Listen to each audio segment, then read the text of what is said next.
Ramón Acín y las luces de la República es una exposición que pretende mostrar cómo la ilusión política que representó para el pueblo español la República, el advenimiento de la República en 1931, también supuso una ilusión cultural, el comienzo de algo que podríamos llamar una cultura popular. Es cierto que ya había unos antecedentes durante el primer tercio del siglo XX español. El obrero cada vez tendió más a sindicalizarse, a unirse, y esos grandes extrarradios de las ciudades obreras hicieron que esa unión entre los diferentes sectores industriales de los trabajadores consiguieran comenzar una lucha que les llevaría a conseguir en poco tiempo, pero con un gran esfuerzo y con mucha sangre, tener más tiempo de ocio, reducir las jornadas laborales e incluso conseguir mejoras salariales. Todo eso no fue gratis, pero todo eso era una ilusión que la gente tenía para que por fin la vida no fuera solamente levantarse por la mañana, trabajar y acostarse derrengado por la noche, tener que ir a la taberna como único lugar de esparcimiento, tener una inmensa prole, puesto que era lo único que los obreros podían hacer, que era tener más obreritos que empezaban a trabajar con 7 años y que podían traer algo más de dinero a casa. Tenía que haber algo más en esta vida, tenía que haber algo mejor. Venir a este mundo para hacer exclusivamente eso era algo que no cabía en la mentalidad de muchísimas personas progresistas, como los socialistas, los libertarios, posteriormente los comunistas, que quisieron hacer un cambio rotundo, un cambio social, un cambio profundo. Hasta que no llegó la República, ese movimiento cultural no fue apoyado de ninguna manera por el Estado. La República empezó por la base, que fue crear miles de escuelas. Si el ciudadano aprende a leer, el ciudadano tiene las claves para poder abrirse un mundo. Puede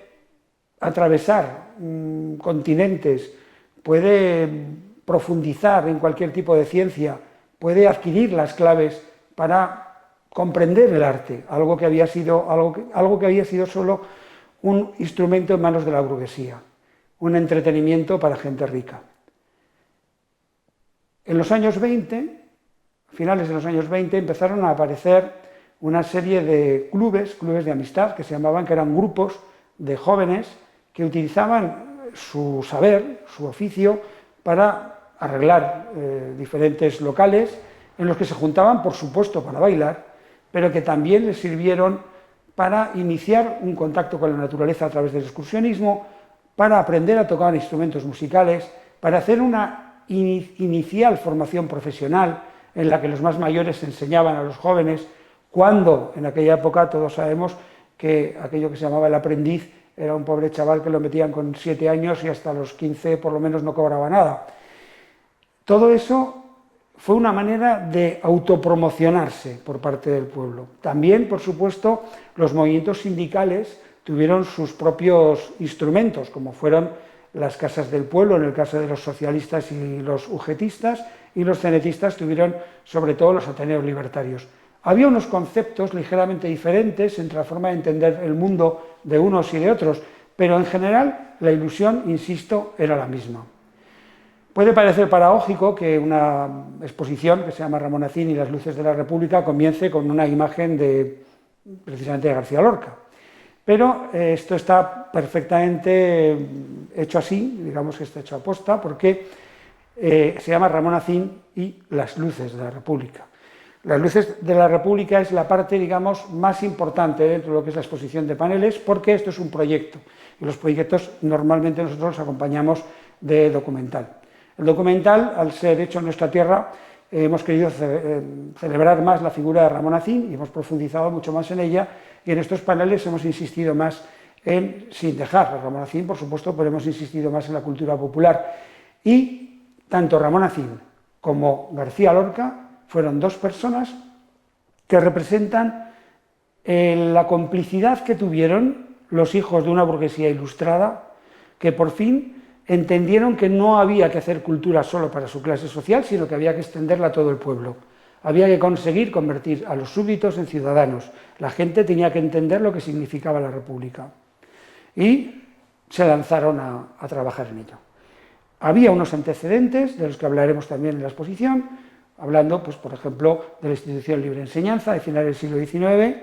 que fue la base, pues, para otras cuestiones posteriores, como fue la Junta de Ampliación de Estudios de Ramón y Cajal, que se crea en 1907,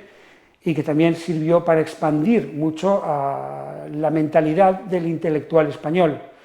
Posteriormente vendrían, pues, la residencia de estudiantes, que, como sabemos, allí se juntaron una generación de genios de España, y todos ellos estaban confabulados para hacer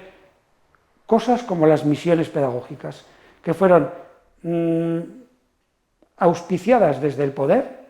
que no solamente se preocupó de hacer esos miles de escuelas, sino que la República también quiso que la cultura se devolviera la cultura al pueblo lo que es del pueblo. Esas misiones pedagógicas fueron recorriendo toda España e hicieron llegar artes que nunca habían estado en los lugares más remotos del país y que nunca se les había ocurrido que pudieran estar, como el teatro. Uno de los grupos intelectuales fue La Barraca, que todos conocemos, y que fue un grupo que participó ampliamente en esa educación popular. Y lo curioso es que la gente respondió muy bien. Gente que era muy analfabeta, entendió perfectamente cuando le llegó el teatro, cuando le llegó las artes plásticas, cuando pudo leer por fin un libro. Era sorprendente que muchos de ellos tenían muchísima más capacidad, muchísima más imaginación que los que habían detentado la cultura hasta ese momento. Y esto es lo que hemos querido mostrar, sobre todo porque nosotros reivindicamos, obviamente, a las víctimas del franquismo. Es como hemos comenzado todos los memorialistas, pero lo que nos interesa también es destacar el por qué el status quo, es decir, las fuerzas de los de toda la vida, no pudieron aceptar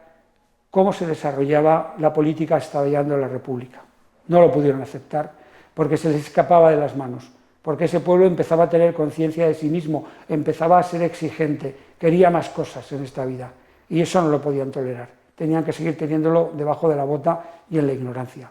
Y eso es lo que consiguieron hacer en el año 36, en el que volvimos 100 años atrás culturalmente hablando, y en el que el arte se volvió a convertir solo en propaganda, en el que la mujer tuvo que volver a casa después de haber conocido unos años de libertad que habían sido únicos en la historia de España. Eso es lo que queremos destacar, lo que llamamos las luces de la República.